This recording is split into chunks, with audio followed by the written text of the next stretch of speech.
ठीक है। अभी सेपरेट सेपरेट हम बात कर रहे हैं अलग अलग मॉडल की, कि भाई इंटरक्रॉपिंग का मॉडल, मिक्स क्रॉपिंग का मॉडल, ठीक है कि नहीं। अब हम यहाँ पे आपको खेत जो दिखा रहे हैं वो इंटरक्रॉपिंग भी है और मिक्स भी है, दोनों है। अगर हम दोनों को अलग अलग समझना चाहें तो ऐसे समझ सकते हैं कि हमने जो है ना ये अरहर की फसल लगाई हुई है ना, इसकी डिस्टेंस हमने 5-5 फीट पे रखी हुई है, और इससे और अंगली रो की दूरी रखी है 10 फीट, ठीक है। रो से रो का top to top distance calculate होता है।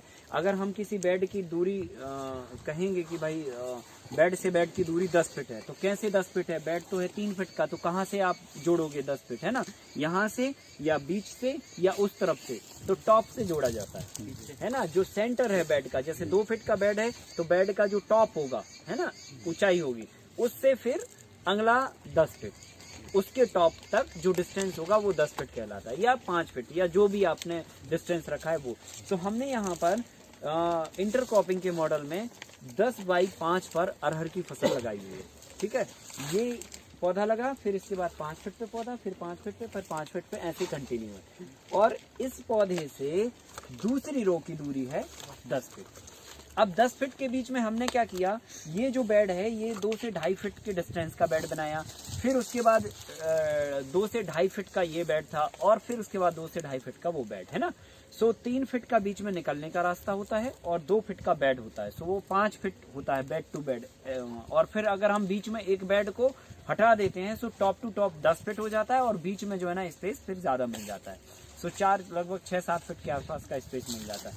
तो हमने क्या किया कि इंटरक्रॉपिंग में ये अरहर की फसल के साथ में यहाँ पर तिल बोई थी बरसात में, ठीक है। ये जो दिख रही है ना आपको खाली, हाँ खाली जो स्पेस है, इस स्पेस में तिल की फसल लगाई हुई थी।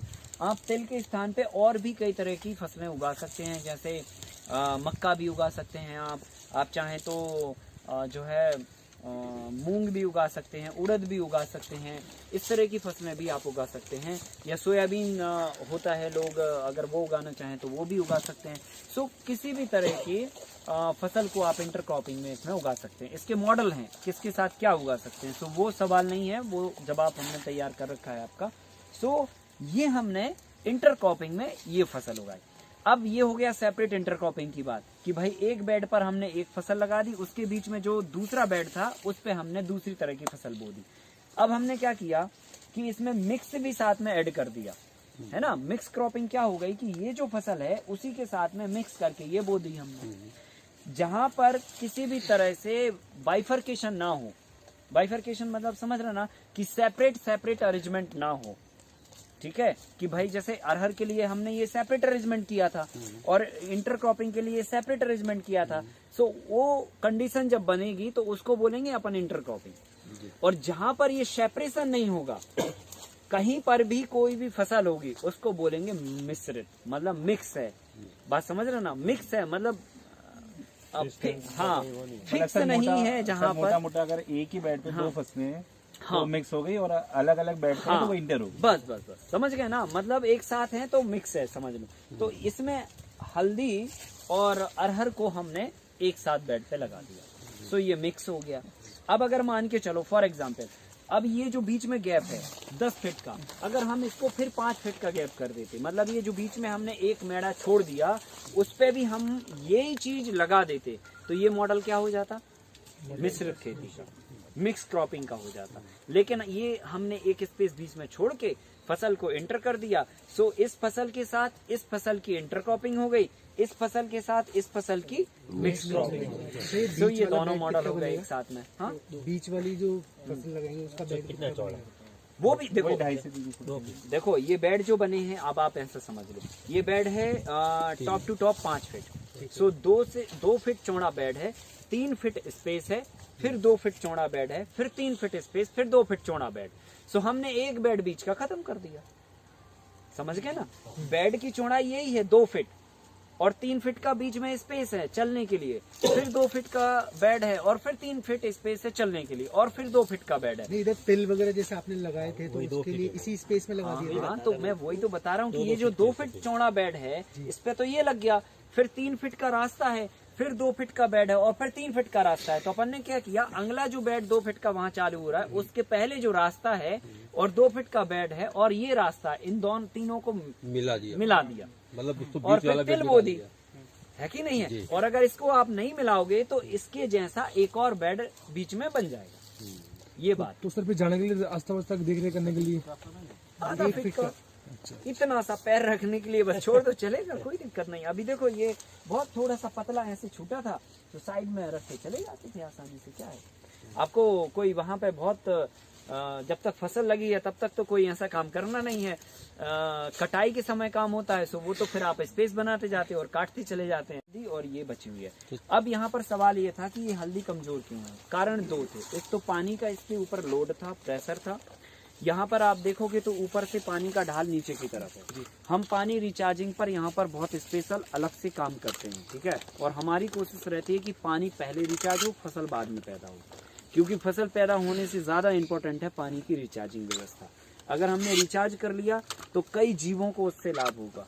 अगर हमने अनाज ज्यादा पैदा कर लिया तो बहुत ज्यादा परिवर्तन नहीं उखड़ने वाला।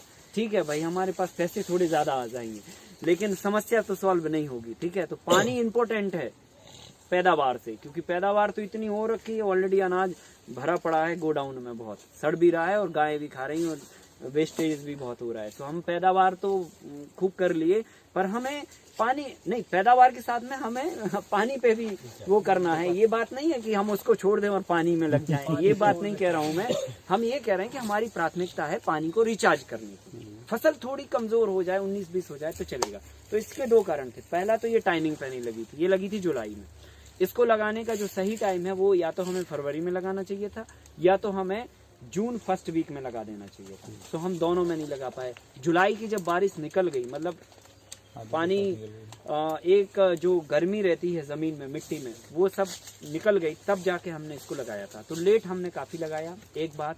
सो इसकी ग्रोथ शुरू से ही बिगड़ी हुई है। और ये जो फसल थी तो हमने गर्मी में इसको काट दिया था और जैसे ही जुलाई आई तो इसने पूरा अपना शेडो कर लिया। तो एक तो कमजोर टाइम पे लगा, तो इसको और ज्यादा मौसम से सपोर्ट मिलना चाहिए था। सो सपोर्ट ना मिलने की बजाय जो है ना, इसने वो सपोर्ट को भी ब्रेकअप कर लिया। सो वो पिट गई, इस प्रकार से कहना चाहिए। और तीसरी बात, कारण ये रहा कि पानी का जो प्रेशर है वो बहाव है ऊपर से नीचे की तरफ। हमने बेड बनाए हैं इस डायरेक्शन में, सो पानी का जो प्रेशर है वो हमारे खेत में ही होता है। प्रेशर न्यूट्रलाइज होकर खेत के बाहर नहीं जाता है। सो वो प्रेशर भी इसको झेलना पड़ा। सो ये 3 कारण रहे जिसके कारण इसकी ग्रोथ प्रॉपर नहीं हो पाई, और कोई वजह नहीं। आपने 90 डिग्री एंगल पे ये जो बेड बनाए हैं, हाँ। इससे आने वाले टाइम में मतलब पानी ज्यादा रिचार्ज होगा या रिचार्ज होगा? ज्यादा रिचार्ज होगा। रिचार्ज होगा। तो आने वाले 1 से 2 सालों में पानी का अपन को कम देना पड़ेगा? नहीं, देना कम नहीं पड़ेगा। जमीन में पानी का स्तर बढ़ जाएगा। बढ़ जाएगा। तो कहने का मतलब यही हाँ, फिर आप पानी का इस्तेमाल कर सकते हैं। और दूसरा सर, ये जैसे जो फसल है, जैसे हल्दी की वहाँ पे फसल थी, वो तो काफी बड़ी हो गई थी जी। तो अभी ये उसको डिस्टर्ब नहीं करेगी? क्योंकि ये भी अगर मान लो 4 फुट ऊंची या 5 फुट ऊंची यहाँ हो तक आ जाएगी। जाती कोई तकलीफ नहीं थी। अरहर का जो फलने का जोन है ना, हमने क्या बताया, पौधा 3 स्टेज में होता है, एक रूट जोन, एक स्टेम जोन और एक फ्रूटिंग जोन। तो फ्रूटिंग जोन डिस्टर्ब नहीं होना चाहिए, मेन बात ये है। तो नहीं होगा इसमें? हाँ, क्यों, क्या है, यहाँ पे अभी यहाँ तक भी आ जाती ना हल्दी तो भी कोई दिक्कत नहीं होती है ना, क्योंकि फ्रूटिंग जोन आपका उधर है टॉप पर, समझ गए ना। अरहर कब लगाई थी? ये 2 साल हो गए, मतलब सॉरी जुलाई में लगाई थी लास्ट ईयर। तो सर ये हमने बात आपको बताई इंटरक्रॉपिंग की और मिक्स क्रॉपिंग, ठीक है कि नहीं।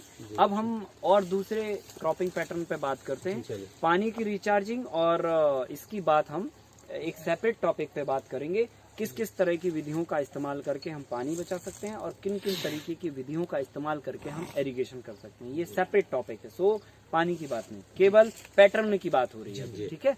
सो अगर हम किसी भी बात को सब्जेक्ट टू सब्जेक्ट समझेंगे तो बहुत अच्छे से समझ में आएगा, और नहीं तो फिर खिचड़ी मच जाएगी। नहीं सही, दाल किधर है, नमक किधर है, समझ नहीं आएगा। तो आपको ही समझाना है सर, समझा दीजिए। कितना साल तक रहेगा? ये 5 साल तक पूरी होने के बाद डायरेक्ट लगाया। इसको काटा कहाँ से गया था पिछली बार? ये यहाँ हमेशा यहीं से काटेंगे? नहीं, अब हम यहाँ से काटेंगे। जहाँ से स्टेम निकल रहे हैं ना। हाँ, अच्छा सर हल्दी की जगह कुछ और भी लगा सकते हैं इसके साथ मिक्स क्रॉप। हाँ लगा सकते हैं ना, हाँ वो तो मॉडल में है ना कि ये नहीं तो ये, हाँ लगा सकते लग सकता है अगर पानी है तो। अगर 5 साल चलती है पानी है आपके पास देने को फरवरी के बाद तो लगा सकते साल तक चलती। हाँ इसकी हार्वेस्टिंग सर एक बार होगी ना अरहर की तो? नहीं 2 बार बताते हैं। अरहर के फरवरी मार्च में अगर लगाते हैं तो इसका फर्स्ट फ्रूटिंग कब आएगा, तभी इसका वो दिसंबर जनवरी यही टाइम है फ्रूटिंग का। तो चाहे आप फरवरी में लगा लो चाहे जुलाई में लगा लो, फ्रूटिंग का टाइम तो यही है, इसी समय पे आएगा दिसंबर जनवरी, फिर दूसरा बार जो आएगा दूसरी बार फिर अप्रैल में आ जाएगा।